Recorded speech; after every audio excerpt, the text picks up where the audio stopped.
Solo Leveling season 4 episode 3 start होता है और हम देखते हैं जिन्हू अकेला 3 मोनार्च के साथ फाइट कर रहा था, लेकिन वो उन तीनों को अकेला संभाल नहीं पाता है। तो उसके सारे शैडो सोल्जर्स मिलकर उसकी हेल्प करते हैं और फाइनली वो एक मोनार्च को खत्म करने में कामयाब भी हो गया था। इंसेक्ट मोनार्च को मरते देख फर्स्ट मोनार्च भी शॉक हो जाता है। वो सोचता है ये कैसे मुमकिन है, वो शैडो मोनार्च की पूरी पावर कैसे यूज कर सकता है। तभी बीस्ट मोनार्च बोलता है हमें उससे डरने की कोई जरूरत नहीं है, वो अपनी आखिरी फाइट में बहुत ज्यादा थक चुका होगा और ये ऊपर से अपनी माना इन शैडो सोल्जर्स पे खत्म कर रहा है। इसका मतलब ये है कि इसका ट्रांसफॉर्मेशन अभी भी अधूरा है। इतना बोलकर बीस्ट मोनार्च बेरू का गला पकड़ के उसे उठा लेता है और उसे मारने लगता है। मतलब उसे हमेशा के लिए खत्म करने वाला होता है, क्योंकि सारे मोनार्च के पास ये पावर होती है कि वो किसी भी शैडो सोल्जर को खत्म कर सकते हैं, वो भी हमेशा के लिए। जिन्हों को ये फील होता है कि बेरू धीरे धीरे हमेशा के लिए मिट रहा है। वो अपना समन कैंसिल करने की कोशिश करता है, लेकिन वो ये कर नहीं पा रहा था, इसलिए उसे बेरू को जाके खुद बचाना पड़ता है और वो बचा भी लेता है। ये देखकर फर्स्ट मोनार्च बोलता है तुम सही कह रहे थे बीस्ट मोनार्च, हमें इस इंसान से डरने की कोई जरूरत नहीं है। ये बस अपनी शैडो सोल्जर की आर्मी की वजह से जिंदा बचा है, इसलिए हमें इन सोल्जर्स को हमेशा के लिए खत्म करना होगा ताकि ये इसे कभी यूज न कर सके। फिर फर्स्ट मोनार्च अपना फॉर्म चेंज कर लेता है और जिन्हू को बोलता है मैं तुम्हारे सारे सोल्जर्स को अपने डायमेंशन में कैद कर दूंगा और उन्हें बार बार मारकर हील करता रहूंगा जब तक तुम्हारा माना खत्म नहीं हो जाता। अब तक ये सारे शैडो सोल्जर्स तुम्हारी मदद करते आए हैं, अब ये हमारी मदद करेंगे, वो भी तुम्हें हराने के लिए। इतना बोल के वो जिन्हू पर अटैक कर देता है और उसे थोड़ा सा डैमेज भी कर देता है। इधर जिन्हू भी अटैक कर रहा था फर्स्ट मोनार्च के ऊपर, लेकिन वो बहुत आसानी से उसके अटैक से बच जा रहा था। ऐसा लग रहा था कि इस फॉर्म में उसकी स्पीड बहुत ज्यादा बढ़ गई है। इतने लंबे फाइट के बाद जिन्हू का माना बहुत कम हो गया था और वो अपने बहुत सारे स्किल्स यूज भी नहीं कर पाया था अभी तक। तभी फर्स्ट मोनार्च उसके ऊपर लगातार अटैक करने लगता है। जिन्हू उन अटैक्स को बहुत अच्छे से देख पा रहा था, लेकिन उनसे बचने के लिए उसकी स्पीड बहुत कम थी। वो बस यही सोच रहा था कि काश मेरी स्पीड थोड़ी सी और ज्यादा होती तो मैं इस फाइट को बहुत आसानी से जीत जाता। फर्स्ट मोनार्च की लगातार अटैक करने की वजह से जिन्हू काफी ज्यादा डैमेज हो जाता है। फर्स्ट मोनार्च सोचता है एक फाइनल अटैक करके मैं इस इंसान को हमेशा के लिए खत्म कर दूं। जिन्हू भी रेडी हो जाता है और वो दोनों अपनी पूरी पावर के साथ अटैक करते हैं। तभी अचानक जिन्हू के पीछे बीस्ट मोनार्च आ जाता है और जिन्हू के चेस्ट पे अपने नुकीले पंजे घुसा के उन्हें आर पार कर देता है। ये सब इतनी तेजी से हुआ था कि वहाँ पे खड़े किसी भी हंटर को कुछ समझ नहीं आता है कि आखिर हुआ क्या है। अब जिन्हू बहुत ज्यादा घायल हो चुका था और वो हिल भी नहीं पा रहा था और उसके मुंह से बहुत ज्यादा ब्लड निकल रहा था। जिन्हू बीस्ट मोनार्च के पंजे निकालने की कोशिश करता है। तभी फर्स्ट मोनार्च भी अपनी तलवार उसके चेस्ट पे घुसा देता है और वो बोलता है क्या तुम अब भी खुद को हील कर पाओगे? लगता है शायद नहीं, चाहे तुम कितने भी ज्यादा स्ट्रॉन्ग क्यों ना हो, लेकिन तुम अभी एक कंप्लीट मोनार्च बिल्कुल नहीं हो। तुम जैसा मामूली इंसान ऐसी चोट से बिल्कुल भी नहीं बच सकता।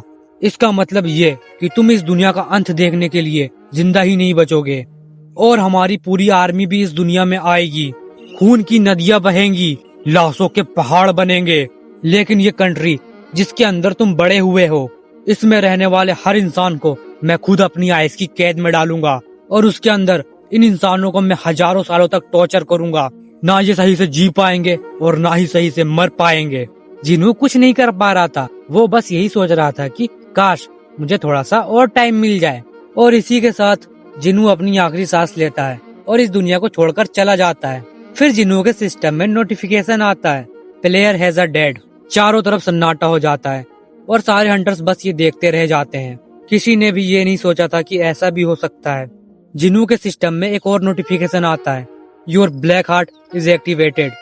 आपने इसके लिए सारे रिक्वायरमेंट पूरे कर लिए और जिन्हू के सिस्टम में नए नए स्किल्स शो होने लगते हैं और इतना ही नहीं, वो सारे स्किल्स अपने आप मैक्स होने लग जाते हैं। फिर सिस्टम का पूरा डिजाइन बदल चुका था और उसकी आँख खुलती है तो वो देखता है कि वो एक हॉस्पिटल के अंदर है। वो जोर से चिल्लाता है और अपना हार्ट पकड़ के बैठ जाता है। वो सोचता है मैं कैसे जिंदा हूँ, कहीं ये कोई बुरा सपना तो नहीं था और मैं हॉस्पिटल के अंदर कैसे आया। जिन्हू को अभी भी यकीन नहीं था कि वो अभी जिंदा है। तभी वहाँ पे जिंचुल आ जाता है और वो बोलता है अब तुम होश में आ गए। जिन्हू बोलता है चेयरमैन जिंचुल, मैं यहाँ कैसे आ गया और वो जो 3 मोनार्च आए थे उनका क्या हुआ? जिंचुल हैरान होकर जिन्हू को देखने लगता है और बोलता है पहली बात, मैं कोई चेयरमैन नहीं हूँ, मैं एक आम इंस्पेक्टर हूँ। और दूसरी बात, मैं यहाँ पे तुमसे उस डंजन के बारे में पूछने आया हूँ जिसमें तुम्हारे साथ ये हादसा हुआ। और तीसरी बात, तुम्हें मेरा नाम कैसे पता? हम तो कभी मिले भी नहीं। जिनू को ये सब सुन के कुछ समझ नहीं आ रहा था। वो बहुत कंफ्यूज हो रहा था। उसे ये नहीं पता था कि वो टाइम ट्रेवल करके पास्ट में आ गया है। और वो देखता है उसका लेवल अभी भी 0 नहीं हुआ था। उसका लेवल अभी भी 146 था। पर उसके पास अभी कोई शैडो सोल्जर नहीं था। इसका मतलब ये कि वो एक नेशनल लेवल हंटर है, बस किसी को पता नहीं है इस बात के बारे में। जिनू सबसे पहले चेयरमैन के पास जाता है और उनसे परमिशन मांगता है जेजू आइलैंड पे अकेले रेड करने की, क्योंकि उस टाइम में जेजू आइलैंड क्लियर नहीं हुआ था, इसलिए वो परमिशन मांग रहा था। चेयरमैन बोलते हैं, तुम जान रहे हो तुम किस चीज की परमिशन मांग रहे हो? उस आइलैंड पे अभी तक कोई भी रेड हमारी सक्सेसफुल नहीं हुई है। तभी जिनू अपना पावर रिलीज करता है और बोलता है, ये बस मैं ही कर सकता हूँ। चेयरमैन समझ जाते हैं इसकी पावर तो मुझसे भी ज्यादा है, लेकिन ये कैसे मुमकिन है? लेकिन चेयरमैन उसे परमिशन दे देते हैं। इसके बाद जिनू एक के बाद एक डंजन के अंदर जाता है और पास्ट में उसने जो कुछ भी किया था वो उसे दोबारा करता है, क्योंकि वो इस बार काफी ज्यादा स्ट्रॉन्ग था। तो वो सारे डंजन को बहुत आसानी से क्लियर कर लेता है और वो धीरे धीरे अपने सारे शैडो सोल्जर्स को जमा कर लेता है और वो बेरू को भी हरा के अपनी टीम में शामिल कर लेता है। लेकिन इन सब के बीच जिनू के सिस्टम में एक नोटिफिकेशन बार बार आता रहता है। उसमें लिखा था कि क्या तुम इस वर्ल्ड को रीस्टार्ट करना चाहोगे? जिनू इस नोटिफिकेशन को बहुत टाइम से इग्नोर कर रहा था, लेकिन वो अब इससे परेशान हो चुका था और वो बोलता है, तुम जो कोई भी हो मेरे सामने आओ। मुझे पता है ये सब तुम्हारा ही इल्यूजन है और इन सब चीजों के पीछे तुम्हारा ही हाथ है। तभी चारों तरफ अंधेरा छा जाता है और जिनू के सिस्टम में ढेर सारे नोटिफिकेशन आने लगते हैं। तभी जिनू की तरफ कोई आने लगता है। उसे देखकर जिनू बोलता है, क्या तुम ही हो किंग ऑफ डेड? असल बात ये थी कि वही था रियल शैडो मोनार्च, जिसका नाम एसबोर्न था। जिनू समझ जाता है अब तक वो जो कुछ भी देख रहा था वो शैडो मोनार्च का डोमेन था। जिनू उसे बोलता है, तो ये सब तुमने बनाया था? लेकिन शैडो मोनार्च बोलता है, नहीं, इसके लिए तुम खुद जिम्मेदार हो, लेकिन ये सब तुम मेरी पावर्स की वजह से कर पा रहे हो। ये जो तुमने अभी वर्ल्ड देखा ये तुम्हारी गलतियाँ और इच्छाओं से बना था। असल में मैं तुम हूँ और तुम मैं हूँ। जिनू को कुछ समझ नहीं आ रहा था एसबोर्न की बातें सुनकर। तभी एसबोर्न जिनू को कुछ दिखाने लगता है। इधर हम रियल वर्ल्ड में देखते हैं जिनू यहाँ पे सच में मर चुका था। ये सब देखकर किसी को भी यकीन नहीं हो रहा था, यहाँ तक कि थॉमस आंद्रे को भी नहीं। उधर हंटर लिम बिल्डिंग के ऊपर से ये सब कुछ देख रहा था। वो बोलता है कि मुझे उस वक्त उस अनजान इंसान की बात नहीं सुननी चाहिए थी। अब तो जिनू भी मारा गया, अब हमें ही इस दुनिया को बचाना पड़ेगा, वरना इस दुनिया को बर्बाद होने से कोई भी नहीं रोक सकता। फिर वो फर्स्ट मोनार्च के ऊपर निशाना लगाने लगता है, लेकिन फर्स्ट मोनार्च उसे उतनी दूर से ही नोटिस कर लेता है। वो बहुत ज्यादा गुस्से में होता है। हंटर लिम की ये देखकर तो फट जाती है सच में। फिर तभी वहाँ पे कुछ ऐसा होता है जिससे सारे लोग वहाँ पे शॉक हो जाते हैं। फिर हम उस आइस की क्रिस्टल को देखते हैं जिसके अंदर हमारा जिन्नू कैद होता है। उससे बहुत सारी ब्लैक मैजिक निकलने लगती है। ये देखकर फर्स्ट मोनार्च काफी ज्यादा हैरान होता है। वो बोलता है, ऐसा नहीं हो सकता, ये नामुमकिन है। फिर बीस्ट मोनार्च बोलता है, हम ऐसा नहीं होने दे सकते, हमने तो फेक किंग को मार दिया था। अब तुम ये मत बोलना कि रियल किंग आ रहा है, हमें इसे कैसे भी करके मारना होगा। फिर फर्स्ट मोनार्च और बीस्ट मोनार्च जिनू पे अटैक करने के लिए एक साथ भागने लगते हैं। तभी वहाँ पे अचानक एक अनजान हंटर आ जाता है और वो आते ही बीस्ट मोनार्च के फेस पे एक किक करता है और उसे दूर फेंक देता है और एक दूसरा किक मार के भी फर्स्ट मोनार्च को दूर फेंक देता है। वो दोनों बहुत सारी बिल्डिंग्स को तोड़ते हुए काफी ज्यादा दूर गिरते हैं। फिर हम सब देखते हैं ये हंटर कोई और नहीं, हमारे जिनू के फादर होते हैं। वो बोलते हैं, मेरे रहते कोई भी मेरे बच्चे को हाथ नहीं लगा सकता। उधर एसबोर्न जिनू को रूलर्स और मोनार्च की हिस्ट्री बता रहा था कि बहुत टाइम पहले लाइट और डार्कनेस के अलावा इस दुनिया में कुछ नहीं हुआ करता था, बस एक एब्सोल्यूट बीइंग नाम का एक गॉड हुआ करता था। वो अपने महल में बैठकर बहुत ज्यादा बोर हो रहा था, तो वो सोचता है क्यों ना मैं अपने एंटरटेनमेंट के लिए कुछ करूं। उसने लाइट का यूज करके कुछ सोल्जर्स बनाए जिनका नाम उसने रूलर्स रखा, और डार्कनेस का यूज करके उसने कुछ और सोल्जर्स बनाए जिनका नाम उसने मोनार्च रखा। फिर उसने उन दोनों को एक एक ऑर्डर दिया। जो मोनार्च थे उन्हें बोला गया कि तुम जाके दुनिया को तबाह करो, और जो रूलर्स थे उन्हें बोला कि तुम जाके मोनार्च से उस दुनिया को बचाओ। मतलब एक दुनिया को बचाएगा और दूसरा दुनिया को खत्म करेगा। फिर उन दोनों लोगों के बीच वॉर स्टार्ट हो जाती है और ये वॉर काफी लंबे टाइम तक चलती रहती है और चलती ही रहती है। ना ही कोई जीत रहा था और ना ही कोई हार रहा था, लेकिन उन दोनों के बहुत सारे सोल्जर्स मारे गए थे इस वॉर में। लेकिन उस गॉड को इन सारी चीजों से कोई मतलब नहीं था, उसे तो बस अपना एंटरटेनमेंट चाहिए था। एक टाइम के बाद रूलर्स बहुत ज्यादा थक गए थे इस वॉर से।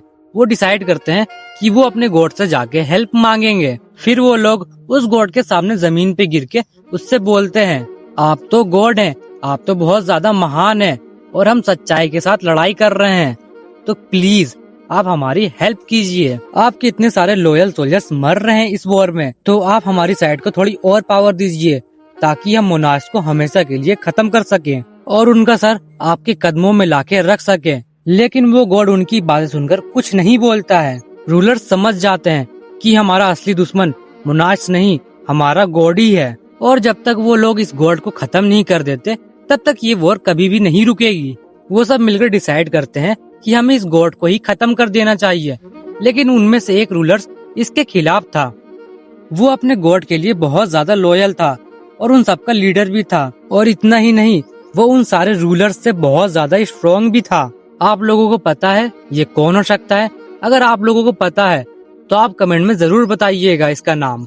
ये कोई और नहीं, हमारा एसबोर्न था, यानी कि शैडो मोनार्च। इसलिए एसबोर्न को उन्हें रोकने के लिए उनसे फाइट करनी पड़ती है। लेकिन सारे रूलर्स मिलकर एसबोर्न को हरा देते हैं। वो उसे जान से नहीं मारते, बस उसे मरते हुए हालत में छोड़कर चले जाते हैं उस गॉड को मारने के लिए। अब यहीं पे कहानी में ट्विस्ट आता है।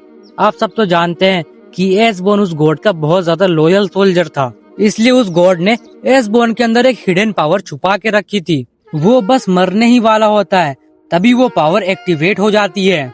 वो पावर थी एराइस की, मतलब वो किसी भी सोल्जर की शैडो को अपना गुलाम बना सकता था। और जैसे ही वो एराइस बोलता है, वहाँ पे जितने सोल्जर्स वॉर में मरे थे वो सब दोबारा जिंदा हो जाते हैं और उसकी शैडो आर्मी बन जाते हैं। फिर वो अपनी आर्मी को लेके रूलर्स को रोकने के लिए जाता है, लेकिन उसके लिए बहुत देर हो गई थी क्योंकि सारे रूलर्स ने मिलकर उस गॉड को मार दिया था और वो खुद को न्यू गॉड कहने लगते हैं। और इतना ही नहीं, वो उस गॉड के सारे मैजिकल टूल्स यूज करने लगते हैं और उनकी हेल्प से वो बहुत सारे मोनार्च को खत्म कर देते हैं। रूलर्स ने किंग ऑफ जायंट लेजिया को भी कैद कर दिया था, जो कि एक स्ट्रॉन्ग मोनार्च भी था।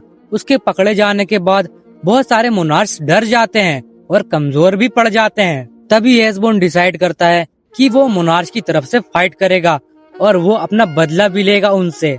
मोनार्च इस टाइम में बहुत ज्यादा कमजोर हो गए थे, उनके पास कोई और चॉइस नहीं थी, इसलिए वो एसबोर्न से हाथ मिला लेते हैं। इसके बाद फिर से वॉर स्टार्ट होती है और ये वॉर काफी लंबे टाइम तक चलती ही रहती है।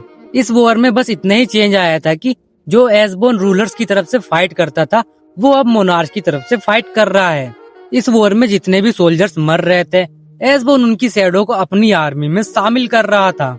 इस तरह एक ऐसा टाइम आता है जिसके बाद एसबोर्न बहुत ज्यादा पावरफुल हो चुका था। इस वजह से बहुत सारे मोनार्च भी एसबोर्न से डरने लगते हैं। उनमें से 2 मोनार्च, डीमन किंग बैरन और बीस्ट मोनार्च, एसबोर्न को मारने का प्लान करने लगते हैं। दोनों अपनी आर्मी को मिला के एसबोर्न से फाइट करने के लिए जाते हैं। इस फाइट में एसबोर्न के बहुत सारे शैडो सोल्जर्स मारे जाते हैं, लेकिन आखिरी में एसबोर्न ही ये फाइट जीतता है। वो डीमन किंग को तो मार देता है, लेकिन बीस्ट मोनार्च वहाँ से भाग जाता है। जैसे ही ये फाइट खत्म होती है, वैसे ही वहाँ पे रूलर्स की पूरी आर्मी आ जाती है। क्योंकि ये फाइट बहुत ज्यादा लंबी चली थी, तो एसबोर्न इस फाइट से बहुत ज्यादा थक चुका था और काफी ज्यादा कमजोर हो चुका था। अगर इस वक्त फाइट होती तो वो पक्का हार जाता, लेकिन इस बार रूलर्स फाइट करने के लिए नहीं आए थे। वो अपना सर झुका के एसबोर्न से माफी मांगने लगते हैं और इस वॉर को खत्म करने की रिक्वेस्ट करते हैं। एसबोर्न गुस्से में बोलता है, अगर ये वॉर तुम्हें खत्म करनी है तो तुम्हें मुझे जान से मारना होगा। लेकिन तब भी रूलर्स उसकी इज्जत करते हैं और उससे माफी मांगते रहते हैं। एसबोर्न को ये बात अच्छे से पता थी कि अगर रूलर्स चाहते तो उसे उसी टाइम मार देते, लेकिन उन्होंने ऐसा नहीं किया। एसबोर्न बहुत ज्यादा कंफ्यूज हो जाता है। वो सोचता है आखिर मुझे क्या करना चाहिए, इसलिए वो जाके कहीं छुप जाता है क्योंकि उसे ठीक होने के लिए थोड़ा सा टाइम भी चाहिए था। इस वक्त एसबोर्न जिनू को ये सारी बातें बता रहा था, वो भी अलग अलग लोगों का फेस लेके, जिन्हें जिनू अपनी लाइफ में जानता था या उनसे वो कभी मिला है। एसबोर्न का ये प्लान था कि जब वो ठीक हो जाएगा तो वो बीस्ट मोनार्च को खोज के हमेशा के लिए खत्म कर देगा और फिर वो जाके रूलर्स से हाथ मिला लेगा। फिर बहुत टाइम के बाद शैडो मोनार्च ठीक होकर बीस्ट मोनार्च को ढूंढने के लिए निकल जाता है। उसे वहाँ पे पता चलता है कि रूलर्स ने बहुत सारे मोनार्च को मार दिया है और कुछ को तो इतना टॉर्चर किया कि वो अपना डायमेंशन ही छोड़कर भाग गए। एसबोर्न उन सबका पता लगाता है और उस नए डायमेंशन में चला जाता है बीस्ट मोनार्च को खोजने के लिए। वहाँ पे उसकी मुलाकात उस टाइम के सबसे ज्यादा स्ट्रॉन्ग मोनार्च से होती है, जो था dragon king monarch of destruction. उसे पता था कि एसबोर्न यहाँ पर क्यों आया है, लेकिन वो उस टाइम एसबोर्न से फाइट नहीं करता है। वो बोलता है, क्या तुम मेरे साथ मिलकर काम करोगे? क्योंकि उसे भी पता था कि एसबोर्न कितना ज्यादा स्ट्रॉन्ग है और इस वक्त बहुत सारे मोनार्च कमजोर हैं। उन्हें ठीक होने के लिए बहुत ज्यादा टाइम चाहिए। अब जैसा आप सब जानते हैं, मोनार्च को बनाया ही गया था तबाही मचाने के लिए। उनका तो काम ही है दुनिया को बर्बाद करना। अब उन्हें उनके वर्ल्ड से ही भगा दिया गया था, तो वो कहीं न कहीं तो जाके तबाही मचाएंगे ही ना। इसलिए उन्होंने अपना नेक्स्ट टारगेट अर्थ को बनाया, क्योंकि इस टाइम पे अर्थ पे कोई भी हंटर नहीं हुआ करता था। वहाँ पे बस आम इंसान होते थे। मोनार्च उन इंसानों को बहुत आसानी से खत्म कर देते थे। अब मोनार्च की ये बात रूलर्स को पता चल जाती है कि वो अर्थ पे अटैक करने वाले हैं। वो उसी टाइम अपनी एक आर्मी भेजते हैं इंसानों को प्रोटेक्ट करने के लिए और मोनार्च से फाइट करने के लिए। लेकिन चाहे उन दोनों में से कोई भी जीते, वहाँ पे सारे इंसान मर ही जाते हैं आखिर में। इसलिए रूलर्स उस गॉड का एक मैजिकल टूल यूज करते हैं, द कफ ऑफ रीइंकार्नेशन, जिससे वो टाइम को 10 साल पीछे भेज सकते हैं। रूलर्स इस बार सोचते हैं कि वो सारे इंसानों को बचा लेंगे, लेकिन फिर से फाइट होती है और यहाँ पे सारे इंसान मारे जाते हैं। वो लोग फिर से उस मैजिकल टूल को यूज करते हैं, लेकिन उसका रिजल्ट फिर भी उन्हें सेम ही मिलता है। सारे इंसान आखिर में मारे ही जाते हैं। ऐसा बार बार होता है, भले ही रूलर्स जीते या फिर मोनार्च। अब इस मैजिकल टूल की भी एक लिमिट थी, इसे अनलिमिटेड टाइम तक यूज नहीं किया जा सकता था। अब सारे रूलर्स मिलकर ये डिसाइड करते हैं कि वो सारे इंसानों को बचा नहीं सकते, लेकिन वो कुछ इंसानों को तो बचा ही सकते हैं। इसलिए वो कुछ इंसानों को अपनी माना देते हैं, जिससे यहाँ पे हंटर्स का जन्म होता है। अब यहाँ पे हंटर्स तो बन गए, लेकिन उन्हें कैसे पता चलेगा कि उन्हें किससे फाइट करनी है? उन्हें तो ये नहीं पता कि 10 साल बाद क्या होने वाला है और उन्हें अपनी पावर को किस तरह से यूज करना है। इसलिए रूलर्स अर्थ पे कुछ डंजन्स गेट ओपन करते हैं और उनके अंदर जो मॉन्स्टर्स होते हैं वो असल में मोनार्च की आर्मी थी, जिन्हें रूलर्स ने बहुत टाइम पहले कैद कर दिया था। इस तरह हंटर्स को ट्रेनिंग मिलती रहती है आने वाले वॉर में लड़ाई करने के लिए। इसके बाद रूलर्स कुछ इंसानों को चुनते हैं अपने वेसल के लिए, ताकि वो उनके अंदर रहकर आने वाले वॉर में इंसानों की हेल्प कर सकें फाइट करने में। इन्हें ही कहा जाता है फ्रेगमेंट ऑफ बिलियन लाइट।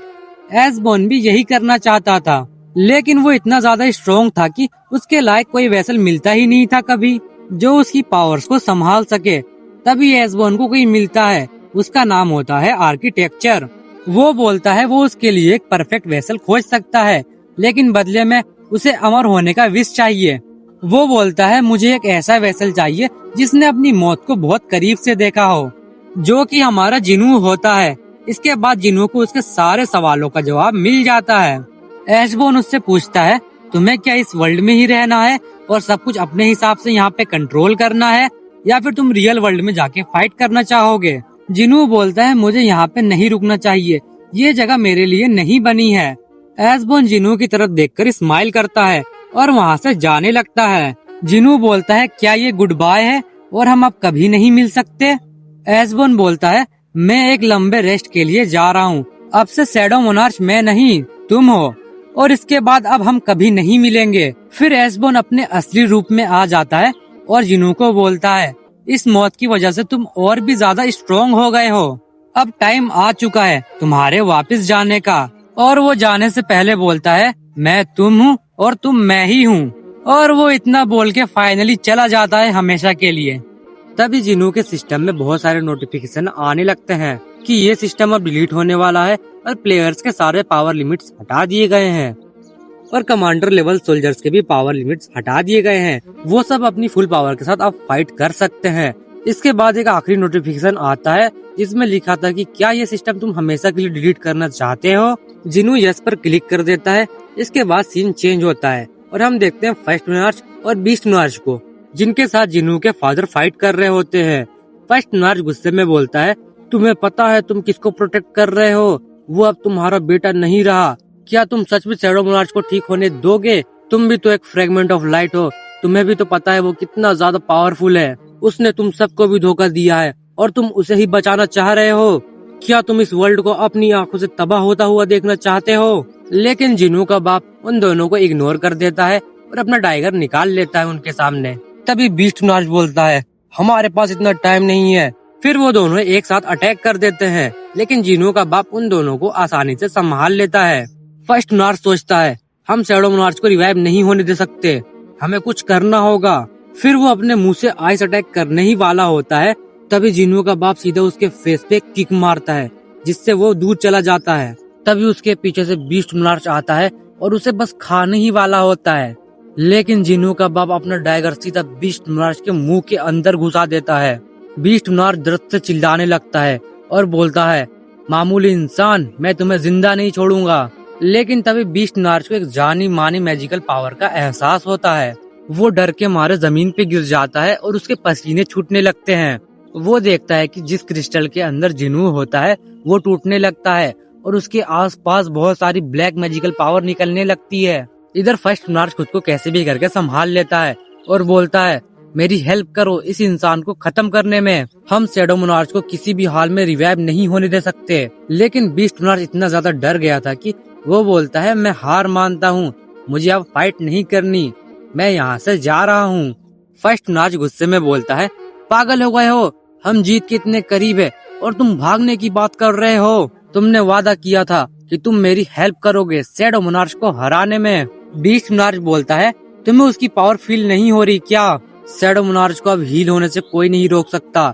तुमने कभी रियल शैडो मोनार्च के साथ फाइट नहीं की है, इसलिए तुम्हें पता नहीं कि शैडो मोनार्च कितना ज्यादा स्ट्रॉन्ग है। और रही मेरे वादे की बात, तो वो मैंने बस शैडो मोनार्च के वेसल से फाइट करने के लिए दिया था, लेकिन अब तो रियल शैडो मोनार्च आ रहा है और मैं उससे फाइट नहीं करने वाला। इतना बोल के बीस्ट मोनार्च वहाँ से भाग जाता है। फर्स्ट मोनार्च बोलता है, तुम इतना ज्यादा डरपोक निकलोगे, ये मैंने कभी सोचा नहीं था। इसके बाद फर्स्ट मोनार्च अपने सबसे पावरफुल फॉर्म में आ जाता है और बोलता है, मैं तुम सबके लिए अकेला ही काफी हूँ। फिर वो अपने आसपास हर चीज को फ्रीज करने लगता है और सिटी के सारे लोग धीरे धीरे फ्रीज हो रहे थे। फिर वो अपना सबसे स्ट्रॉन्गेस्ट अटैक करने वाला था। वो एक बहुत बड़ा आइस का टुकड़ा आसमान से जमीन पे गिराने वाला था। वो इतना बड़ा था कि अगर वो ऊपर से नीचे गिरता तो पूरी सिटी एक ही वार में खत्म हो जाती। जिनू का बाप उस अटैक को रोकने की कोशिश करता है, लेकिन उस आइस क्रिस्टल के साथ बहुत सारे छोटे छोटे आइस की बारिश हो रही थी, जिस वजह से उनका एक हाथ कट जाता है और वो अब चाह कर भी कुछ नहीं कर सकते थे। लेकिन तभी उनके पास से एक शैडो जैसी चीज बहुत तेजी से आसमान की तरफ जाने लगती है। वो सीधा जाके उस आइस क्रिस्टल से टकराता है और उसके टुकड़े कर देता है। असल में वो हमारा बेरू भाई था, जो कि अपने फुल पावर में आ चुका था, जैसा कि हमें जिनू के सिस्टम के नोटिफिकेशन में बताया गया था। इधर जिनू के बाप को बचाने के लिए इग्रिस आ चुका था, वो भी अपनी फुल पावर अनलॉक कर लेता है। फर्स्ट मोनार्च ये सब देखकर बहुत हैरान होता है। वो सोचता है, ये मुमकिन कैसे है, इसने मेरे मैजिकल क्रिस्टल को इतनी आसानी से कैसे तोड़ दिया। फिर वो समझ जाता है कि कमांडर लेवल सोल्जर के सारे पावर्स अनलॉक हो गए हैं, जिसका बस एक ही मतलब हो सकता है। तभी हम सब देखते हैं कि जिनू उस आइस क्रिस्टल को तोड़कर बाहर आ चुका था। बेरू और इग्रिस अपना सर अपने किंग के सामने झुका लेते हैं। जिनू बोलता है, तो बीस्ट मोनार्च यहाँ से भाग गया, उसकी हिम्मत कैसे हुई मेरी बिना इजाजत के यहाँ से जाने की। फर्स्ट मोनार्च की ये देखकर तो फट चुकी थी। वो समझ जाता है कि उनके बीच पावर का बहुत बड़ा गैप है। इधर जिनू अपना एक डोमेन एक्टिवेट करता है और बीस्ट मोनार्च को खोजने लगता है। उस डोमेन की हेल्प से वो पूरा अर्थ स्कैन करता है और फाइनली वो बीस्ट मोनार्च को खोजने में कामयाब हो जाता है। लेकिन जब तक जिनू बीस्ट मोनार्च को खोज रहा था, तो फर्स्ट मोनार्च सोचता है, इससे अच्छा मौका मुझे नहीं मिलेगा इसे खत्म करने का, क्योंकि उसे पता था कि उन दोनों के बीच पावर लेवल बहुत ज्यादा डिफरेंट है। इसलिए वो डिसाइड करता है कि वो उसके ऊपर एक बहुत ज्यादा पावरफुल अटैक करेगा। अगर वो अटैक नहीं करता तो उसका मरना तो ऐसे भी तय ही था। फिर वो अपनी पूरी पावर के साथ जिनू पर अटैक करता है, लेकिन जिनू उसकी तरफ देखता भी नहीं है। वो बस अपना एक हाथ घुमाता है और उसके अटैक के टुकड़े कर देता है। जैसे कि वो कोई खिलौना हो। फर्स्ट मोनार्च ये देख के काफी हैरान होता है। वो समझ जाता है कि बीस्ट मोनार्च यहाँ से क्यों भाग गया। वो सोचता है तो ये है शैडो मोनार्च की असली पावर। जिनू फर्स्ट मोनार्च को बोलता है, मैं तुमसे लास्ट में निपटूंगा, अभी तुम यहाँ पे चुपचाप मेरा वेट करोगे जब तक मैं बीस्ट मोनार्च को मार के नहीं आ जाता। फिर हम बीस्ट मोनार्च को देखते हैं जो कि भागकर एक जंगल के अंदर छुप गया था। वो सोच रहा था कि मुझे बस यहाँ पे चुपचाप छुपकर रहना है जब तक ड्रैगन किंग वापस नहीं आ जाते। लेकिन तभी उसके साइड में जिनू आके खड़ा हो जाता है। इस टाइम पे उसे समझ आ गया था कि वो अब मरने वाला है। लेकिन वो तभी जमीन पे गिर जाता है और माफी मांगने लगता है। और वो बोलता है, अगर आपने मुझे माफ कर दिया तो मैं फ्यूचर में आपकी साइड से फाइट करूंगा और मैं अपनी मॉन्स्टर आर्मी को भी आपके हवाले कर दूंगा। जिनू हल्की आवाज में बोलता है, ठीक है। बीस्ट मोनार्च को यकीन नहीं हो रहा था कि जिनू ने उसकी बात मान ली है। वो मन में सोचता है, ये रियल शैडो मोनार्च नहीं हो सकता, क्योंकि रियल शैडो मोनार्च मुझे कभी भी माफ नहीं करता। मैं फालतू में ही इतना डर रहा था। लेकिन तभी जिनू बोलता है, हम साथ में तो काम करेंगे, लेकिन उससे पहले तुम्हें मेरा एक उधार चुकाना होगा। तुमने अपने पंजों से मेरे सीने पे 5 निशान दिए हैं, तो मैं भी बस तुम पे 5 अटैक करूंगा। अगर तुम उससे बच गए तो मैं तुम्हें माफ कर दूंगा। ये सुन के बीस्ट मोनार्च बहुत ज्यादा गुस्सा हो जाता है और वो बोलता है, तुम्हारी हिम्मत कैसे हुई मेरी इस तरह से बेइज्जती करने की।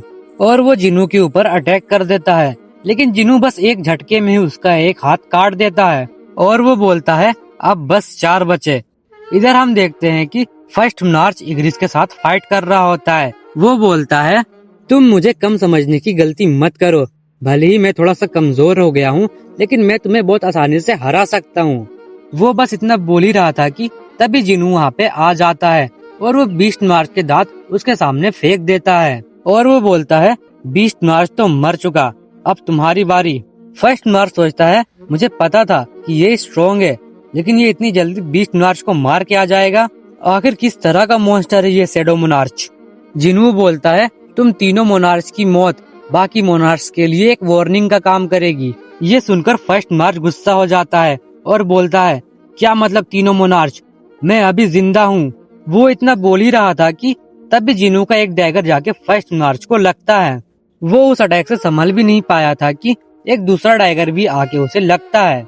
फिर जिनू खुद उसके पास आ जाता है और बोलता है, बीस्ट मोनार्च तो बस 4 अटैक में ही निपट गया, देखते हैं तुम कितने अटैक बर्दाश्त कर पाओगे। फर्स्ट मोनार्च एक आइस का अटैक करने की कोशिश करता है, लेकिन जिनू उसका मुंह अपने हाथ से दबा लेता है और अपना एक डैगर सीधा उसके दिल में घुसा देता है और इसी के साथ फर्स्ट मोनार्च मारा जाता है आखिर में। और इसी के साथ ये एपिसोड यहाँ पे खत्म होता है। लेकिन आपके जाने से पहले आपके लिए एक सवाल है, क्या आपको जिनू के फादर का नाम पता है? अगर आपको पता है तो आप उसे कमेंट में बता सकते हैं। तो अभी के लिए बाय बाय।